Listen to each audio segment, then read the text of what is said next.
بسم اللہ الرحمن الرحیم۔ میں ہوں بشیر شیخ۔ پروگرام حالات حاضرہ میں آپ کو خوش آمدید کہتے ہیں۔ ناظرین، آپ جانتے ہیں انڈیا نے کشمیری عوام پر جو اچانک ظلم و ستم کے پہاڑ گرا دیے، کرفیو لگا دیا، ان لوگوں کے ان کے گھروں میں قید کر دیا، اور یہ صورتحال پوری دنیا دیکھ رہی ہے، خاموش تماشائی بنی ہوئی ہے۔ اور آج یہ کہنا بے جانا ہوگا کہ کشمیر، مقبوضہ کشمیر، دنیا کی سب سے بڑی جیل کی مانند بن چکا ہے۔ یہ صورتحال، اسلامی بلاک کی خاموشی اور ان تمام صورتحال پر بات چیت کرنے کے لیے پاکستان کی ایک مایہ ناز شخصیت، پاکستان میں انڈونیشیا کے اعزازی کونسل جنرل، پاکستان کے معروف سیاسی رہنماؤں کے ہم بطور مشیر بھی رہ چکے ہیں اور مشاورت کا فرائض بھی انجام دیتے ہیں۔ پھر ان کے ساتھ ساتھ Pakistani product, Pakistani made in Pakistan جس کو کہتے ہیں، اس کو دنیا بھر میں اس کو پھیلانے کے لیے پوری دنیا میں ایک اچھی اور وسیع پیمانے پر ایگزیبیشن کرتے ہیں، ہمارے ساتھ تشریف رکھتے ہیں۔ پاکستان میں بزنس کمیونٹی کے معروف رہنما جناب جمیل ناز صاحب ہمارے ساتھ تشریف رکھتے ہیں، ان سے بات چیت کرتے ہیں۔ جناب جمیل صاحب، السلام علیکم۔ وعلیکم السلام۔ پھر صاحب، یہ جو اچانک انڈیا نے ایک سلسلہ کار شروع کیا ہے کشمیر پر، اس کو آپ کس نظر سے دیکھتے ہیں؟ اس کی بیک گراؤنڈ کیا سمجھتے ہیں؟ اس کے کیا اثرات پیدا ہو رہے ہیں؟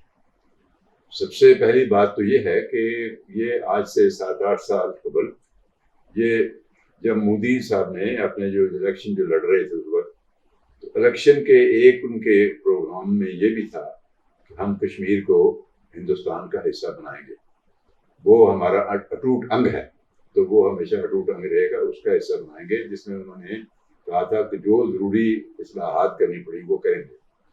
اس دوران میں الیکشن ہو گیا، پھر بیچ میں فسادات بھی جو ہوئے، جو گجرات کے فسادات، جو مسلم کچھ فسادات ہیں وہ بھی آئے، دوسرے ہوئے، الیکشن بھی ہوئے، کچھ وقت یہ الیکشن ہی لڑ رہے تھے، دوسری پارٹی تھی۔ تو اب یہ موقع ملا ہے ان کو، یہ جو انہوں نے ایک دم سے پلٹا کھایا۔ کشمیر میں حالات تو ہمیشہ سے دگرگوں چلے آ رہے ہیں، وہ ہمیشہ سے کھچائی ان کی کرتے رہتے ہیں، ان کو پابندیاں لگاتے رہتے تھے، مار کٹائی ہوتی رہتی ہے، پولیس پکڑ رہی ہوتی ہے، تو معاشی پابندیاں ہیں، دوسری پابندیاں ہیں، سیاسی پابندیاں ہیں۔ تو یہ معاملہ جو ہے ایک دم سے سیریس اس لیے ہوا کہ یہ جو اس نے کیا، یہ جو انہوں نے آرٹیکل کا اپنے استعمال کرتے ہوئے اس کو انٹیگرل پارٹ آف انڈیا اس کو بنا دیا۔ یہ ہمارے اپنے عمران خان صاحب، ہمارے وزیر اعظم، یہ وہاں پر تشریف لے گئے تھے امریکہ میں، تو وہاں ان کی ٹرمپ کے ساتھ ملاقات ہوئی، امریکن پریزیڈنٹ کے ساتھ۔ تو گفتگو میں ٹرمپ صاحب نے ان کو بتایا کہ جو مودی صاحب ہیں، پچھلے دنوں ان سے جو ملاقات ہوئی ہے، انہوں نے اس میں ذکر کیا ہے کہ کشمیر کے معاملہ میں ان کی کچھ مطلب ہے کہ مدد کی جائے، اس کو حل کرنے کے سلسلے میں ان کے ساتھ امداد کی جائے ان کی۔ تو یہ ایک طرح سے یہ جس کو یہ کہتے ہیں کہ یہ بیک گراؤنڈ میں ایک رہنے والی چیز تھی، کہ جس کو سیکنڈ ٹریک ڈپلومیسی کہتے ہیں، یہ بیک ٹریک جس کو کہتے ہیں۔ تو اس میں یہ سمجھتا ہوں کہ جو ہمارے یہاں سے جو غلطی ہوئی ہے، عمران صاحب نے ٹرمپ کو کہتے بھائی ٹھیک ہے، آپ اس کو بیک ٹریک پہ اس کو یہ چلائیں، کیونکہ یہ ایک ایسا اتنا بڑا ایک سٹینس تھا کہ مودی اٹھ کے خود کہے ٹرمپ سے کہ بھائی ہماری پاکستان سے بات کرا دو، جبکہ وہ بات چیت کرنے سے پاکستان سے انکاری تھا۔ جب اپنے جو ہمارے پرائم منسٹر عمران خان صاحب ہیں، انہوں نے کئی دفعہ کوشش کی، پیغامات بھیجے کہ میری ان سے بات ہو سکے، جس میں وہ بات کرنے سے انکاری تھے، ٹیلی فون کے اوپر کیا اور ادروائز کیا۔ جو ایک آدھ ملاقاتوں میں، انٹرنیشنل ملاقاتوں میں بھی صرف ہاتھ ملانے کی حد تک وہ رہے، گفتگو کرنے کا ان کو موقع نہیں نہ لیا گیا۔ تو یہ ان کو یہ چاہیے یہ تھا کہ یہ اس کو پبلک نہ کرتے، اور انہوں نے چونکہ پبلک میں کہہ دیا کہ یہ ہوا ہے، اور اوپر سے پھر وہ انڈیا میں اس کا ہنگامہ ہو گیا، شور ہو گیا انڈیا میں، اور مودی کے خلاف جلد سے جلوس نکل آئے کہ یہ مودی نے یہ کس طرح یہ کہہ دیا۔ ظاہر ہے کہ مودی کے چونکہ ابھی الیکشن آ رہے ہیں، تو اس کی اپنی پارٹی کو بچانا ہے، اگر الیکشن بھی جیتنے ہیں، اس نے وہ انکاری ہوگا کہ میں نے تو کہا ہی نہیں ہے۔ تو اس نے وہ ایک دم سے جو اس کا پرانا پروگرام تھا جو 7-8 سال سے پینڈنگ تھا، وہ اس نے ایک دم سے اس کو دیکھتے ہوئے کہ یہ بیک برنر میں یہ ایشو رہتا، اس کو اس نے اجاگر کر کے سامنے کر کے جو اوپنلی جو ایک یونائٹڈ نیشنز کے سارے قوانین کی، انٹرنیشنل قوانین کی خلاف ورزی کرتے ہوئے اس کا جو سٹیٹس ہے، اس کو ریاست جموں اور کشمیر کے سٹیٹس کو تبدیل اس نے کیا۔ ہمارے ہاں سے میں سمجھتا ہوں کہ یہ خدائی شاید اگر اس کو بیک ٹریک پہ رکھتے، بیک گراؤنڈ جس کو کہتے ہیں، یہ ٹائپ 2 جس کو کہتے ہیں، انڈر گراؤنڈ یا انڈر دی ٹیبل جو ہے، یہ رہتی تو شاید وہ آپس میں بات چیت چلتی رہتی اور بیک ٹریک پہ یہ مسئلہ حل ہو جاتا. اب تو یہ بات ساری اشکارا ہو گئی ہے، اب وہ کسی طرف وہ بات ماننے کو نہیں آ رہا. جمیل صاحب، یہ آپ نے بات بالکل بجا فرمائی ہے. یہ تھوڑا سا اس وقت جو صورتحال ہو چکی ہے، وہ لوگ تو گھروں میں قید پڑے ہیں اور بالکل کوئی قوم متحدہ، کوئی دیگر ممالک، کوئی باضابطہ طور پر کوئی صورتحال ایسی نظر نہیں آ رہی کہ وہاں کیفیوں کی پابندیاں ختم ہو جائیں، وہ لوگوں کو آزادی مل سکے. یہ کیسے ممکن ہوگا سارا کچھ؟ بھائی دیکھیں، سب سے پہلی تو بات یہ ہے کہ یہ جو کچھ بھی وہاں پر ہوا ہے، یہ یونائٹڈ نیشنز کے، یو این او کے ریزولوشنز کے خلاف ہے، جو کہ کشمیر کے متعلق ہیں، جس میں ان کو کہا گیا ہے کہ ان کو استصواب رائے کا ویب سائٹ کا موقع دیا جائے اور کشمیریوں کی مرضی کے مطابق مسئلے کو حل کیا جائے. اس میں 3 پارٹیاں ہیں، پاکستان ہے، انڈیا ہے اور کشمیر ہے. مین رائٹ جو ہے اس میں وہ کشمیریوں کا ہے کہ وہ کیا چاہتے ہیں. تو اس چیز کو سامنے رکھتے ہوئے آپ کو پتہ ہے کہ یہ 19 دفعہ روس نے یہ کشمیر کے معاملے میں سیکورٹی کونسل میں ویٹو استعمال کیا ہے انڈیا کے حق میں، اور یہ جو سارا معاملہ ہے یہ ادھر ہے. اب بدقسمتی ہماری یہ ہے کہ ہمارے جو دوست ممالک جن کے اوپر ہم بھروسہ کرتے ہیں یا کرتے آئے ہیں، ان میں سے کوئی بھی ہمارا ساتھ نہیں دے رہا، کیونکہ ان کو ہر ایک کو اپنا کہہ لیجیے انٹرسٹ ہے یا ان کی اپنی فوقیت ہے، کس چیز کو وہ پریفر کرتے ہیں. اب اگر ہم اسلامی ممالک کو کرتے ہیں او آئی سی کو، تو وہ میں سمجھتا ہوں کہ او آئی سی کا جو سلسلہ ہے، تو ایک میں لفظ استعمال کروں گا، وہ او آئی سی جو ہے نا، اس کو تھوڑا سا، یہ او آئی سی نہیں ہے، یہ او آئی سی، یہ دیکھتے ہیں مگر کرنا کچھ نہیں ہے ہم نے. تو یہ اس طرح یہ چینج ہو چکا ہے. ہمارے او آئی سی کے جتنے ممالک ہیں اس میں سے جو میجر کنٹریز ہیں جن کی کنٹریبیوشن ہے، وہ سب سے بڑا ملک ہے سعودی عربیہ، جو ہمارے دوست برادر ملک ہے، یو اے ای ہے، دوسرے جو قطر ہے، یا جو جن کے پاس گیس کے یا تیل کے ذخائر ہیں، وہ قطن ہمارے فیور میں وہ نہیں بول رہے، نہ کچھ کر رہے. زبانی گرامی تھوڑا سا جس کو کہتے ہیں آئی باز کے طور پہ کہہ دیتے ہیں، کیونکہ ان کا جو ہے انڈیا سب سے بڑا، ان کا اس علاقے کا سب سے بڑا کسٹمر ہے تیل کا. اس کو وہ تیل بیچتے ہیں، ان کو تیل بیچنے میں دلچسپی ہے کیونکہ ان کی اکانومی جو ہے وہ تیل پہ چلتی ہے. اب پچھلے دنوں جب پرنس محمد وہاں پر تشریف لائے ہوئے تھے پاکستان میں، تو وہ جاتے ہوئے کہہ کے گئے، جی میں یہاں پر 20 بلین کی ڈالر کی میں یہاں پہ سرمایہ کروں گا، اس میں 12 بلین ڈالر کی وہ ہم آئل ریفائنری لگائیں گے. 2 دن کے بعد جب وہ تشریف لے گئے انڈیا، تو وہاں پہ ان کو یہ کہا کہ جی میں 100 بلین ڈالر کی جو ہے پہ وہاں پر انویسٹمنٹ کروں گا. تو یہ ان کے انٹرسٹ کا تو حال یہ ہے. اور اگر وہ جو ریفائنری یہاں پہ لگ بھی جاتی ہے، تو جو گوادر میں لگے گی، اس کا جو بینیفیشریز ہیں، وہ سارا تیل جو ہے وہ یا تو چائنا کو جائے گا یا انڈیا کو نزدیک جائے گا. ان کو اس میں تیل جانے کی ٹرانسپورٹ کی کاسٹ نہیں پڑے گی، ان کو سستا پڑے گا. تو یہ ان کے جو ہے اپنے جو انٹرسٹ ہیں. اسی طرح دوسرے جو ہمارے اسلامی ممالک ہیں جن پہ ہم بھروسہ کر رہے ہیں، وہ ہمارے اس مطلب ہے کہ اس کہہ لیجیے کہ ہماری ان کا پریفرنس نہیں ہے. ان کا یہ حال دیکھ لیجیے کہ فلسطین کا مسئلہ آج تک یہ دیکھ لیجیے کہ فلسطین کو آہستہ آہستہ اسرائیل ہڑپ کیے جا رہا ہے، فلسطینیوں کو مار رہا ہے، ان کے ساتھ ظلم ہو رہا ہے. کوئی ان کے ساتھ، کوئی عرب ممالک، وہ عربی سپیکنگ لوگ ہیں، انہی کے علاقے کے لوگ ہیں، ان کی کوئی مدد نہیں کر رہا. تو ہم کیسے توقع کر سکتے ہیں کہ وہ یہاں پر باہر نکل کے ادھر آ کے کشمیریوں کی مدد کریں گے یا کسی اور کی مدد کریں گے؟ یہ ایک یعنی کہ جس کو کہتے ہیں انگریزی زبان میں وشفل تھنکنگ، ایک خواہش ہے جو ہماری، اللہ کرے کہ خواہش ہماری یہ صحیح پوری ہو سکے، وہ اللہ کی طرف سے کوئی معجزہ ہو جائے.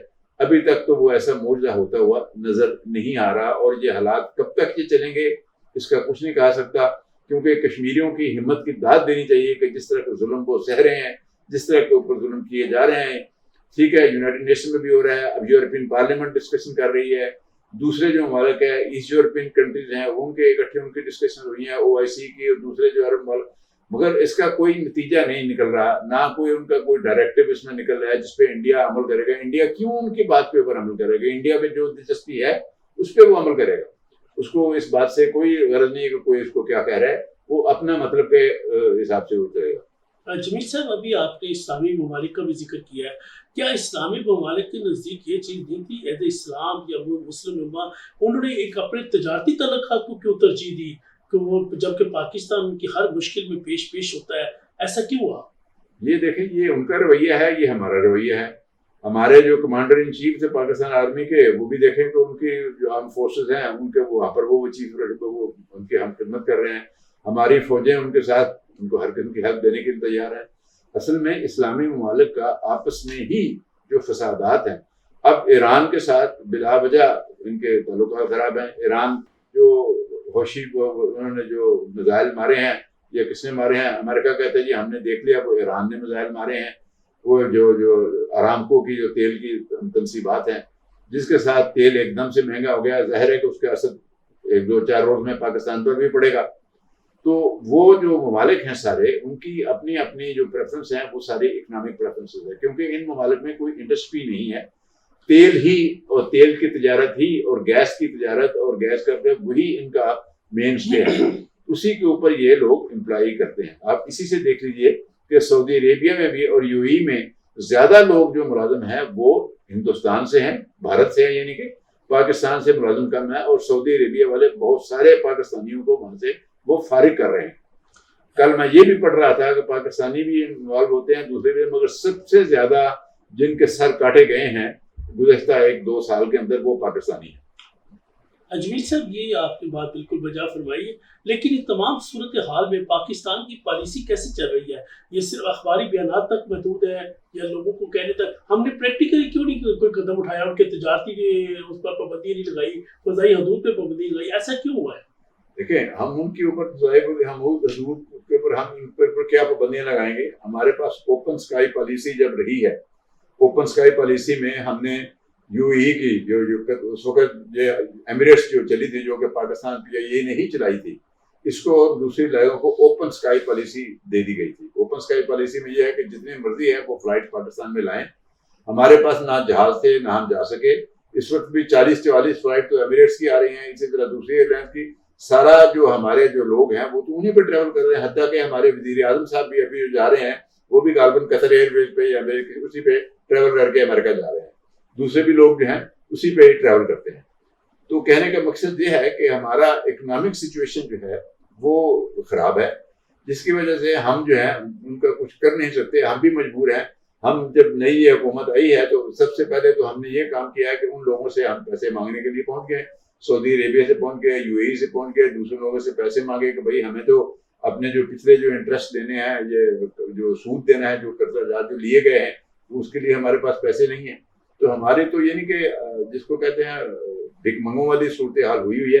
تو ہماری جو پریفرنس ہے، ہم چاہیں ہماری جو بھی خواہش ہو، ہم اس کو پورا کرنا جب تک ان لوگوں کی مدد نہیں ہوگی ہم کچھ نہیں کر سکتے. آزاد کشمیر میں چاہے عمران خان صاحب نے رات کے میں جلسہ کیا ہے، تو مظفر آباد میں کیا ہے، دوسرے شہروں میں ہو رہے ہیں، باقی سب جگہوں پہ ہو رہے ہیں. مولانا فضل الرحمان صاحب کرنا چاہتے ہیں، دوسرے لوگ کر رہے ہیں، مگر اس کا اپنے ہی لوگوں کو پریشان ہو رہے ہیں. لوگ ان کے روزگار جن کا بند ہے، جن کا کام بند ہو جاتا ہے، جن کے روزی روزگار کا مسئلہ ہے. یہاں پہ ان دنوں میں دیکھیں کتنی بے روزگاری ہوئی ہے، مہنگائی کے آپ حال دیکھ لیجئے کہ کھانے کی چیزوں کو لے کے غریب آدمی سبزی لے کے دال بھی نہیں کھا سکتا. آٹے کی قیمت کیا، دوسرے کا بیسک جو ہماری چیزیں ہیں، بجلی کی قیمت آپ دیکھ لیجئے، گیس کی قیمت دیکھ لیجئے. وہ حکومت جو ہے وہ ٹیکسز لینا چاہتی ہے، کیونکہ آئی ایم ایف نے یہ کہا کہ یہ آپ زیادہ ٹیکس لوگوں سے لیں، لوگوں سے ٹیکس وصول کریں. جو لوگ دکاندار لوگ ہیں جو ہمارے ہاں ہیں، وہ زیادہ تر وہ ٹیکس دینے پہ آمادہ نہیں ہیں. اب کچھ لوگ جو آمادہ ہیں وہ شور کر رہے ہیں کہ بھائی ہم اتنا نہیں دیں گے، اتنا دیں گے. تو ہمارے ساتھ چاروں طرف قیاس ہے. یہ سارے پالیسی جو ہیں ہمارے جتنا مرضی ہے زور لگا لیں، جب تک کہ باہر سے دوسرے اسلامی ممالک ہمارے اس چیز کو، کشمیر والے معاملے کو پوچھ نہیں کریں گے، ہماری اکنامک سچویشن اپنی ایسی نہیں ہے، معاشی صورتحال جو ہے کہ ہم اس میں کچھ کر سکیں. اجمیر صاحب آپ نے معاشی صورتحال کا ذکر کیا. آج 72 سال گزر گئے پاکستان کے. کیا وجہ ہم اپنی معاشی صورتحال پر کیوں نہیں اس کو بہتری کی طرف لے جا سکے؟ اس پر کیا خامیاں ہیں؟ کیوں نہیں بے شمار خوبتی آئی ہے، بے شمار چلتی؟ کیا ہوا؟ اگر آپ دیکھیے، آپ ہسٹری دیکھیے پاکستان کی، جب سے پارٹیشن کے بعد سے ہوا ہے، اس کے بعد تو اسمبلیاں ہی ٹوٹتی بڑھتی رہی. حتیٰ کہ ہمارے جو ایک اسمبلی کے اسپیکر تھے، ان کو اسمبلی کے اندر کرسیاں مار مار کے مار دیا گیا. کبھی ایک حکومت جا رہی تھی، کبھی دوسری حکومت جا رہی تھی، کبھی کچھ کر رہا تھا. اور ہمارا ایک کانسٹیٹیوشن تک جو ہے وہ 56 میں جو تھوڑا بہت جو بنا تھا پاکستان کا آئین جو ہے وہ بھی نہ چل سکا. تو اس وقت دوران میں پھر ایوب خان نے اس وقت جو ہے معاملہ جو ٹیک اوور کیا. تو جو سنہری دور ہے، چاہے ایوب خان کو آپ ڈکٹیٹر کہیں یا کیا کہیں، پاکستان کا سنہری اور جو گولڈن دور ہے وہ ایوب خان کا ہی دور ہے، کیونکہ اس نے پلان کر کے ایوب خان نے انڈسٹری لگائی جس میں بھٹو صاحب بھی اس میں شامل تھے، جس میں وزیر قانون اسم ظفر سے لے کے دوسرے جو لوگ تھے جو کام کرنے والے لوگ تھے معاشی، وہ سب لوگ شامل تھے. ان کی پالیسیز جو ہیں وہ دیکھی گئیں اور پاکستان کے اندر انڈسٹری لگی، ڈیولپمنٹ شروع ہوئی، سارا کچھ ہوا. یہ کالا شکاکو دیکھ لیجیے، لاہور کے پاس انڈسٹریل اسٹیٹس بنی، کراچی کی بنی، لاہور کی بنی، سیالکوٹ میں بنی. یہ سب ایوب خان کے دور میں یہ سارا سلسلہ جو یہ ہوا. مگر جب یہ 68 کا 69 کا جب دور آیا تو جب ایوب خان کے جو کام کیے تھے، ان دا مین ٹائم بھٹو صاحب نے اپنی پارٹی بنانے کا فیصلہ کر لیا کہ میں اپنی پارٹی بناؤں گا. تو اس سلسلے میں وہ انگلینڈ بھی تشریف لے آئے. میری انگلینڈ میں بھی ان سے ملاقات ہوئی. وہ پارٹی اپنے وہاں پہ اسٹیبلش کرنا چاہ رہے تھے، اسٹوڈنٹ ونگ.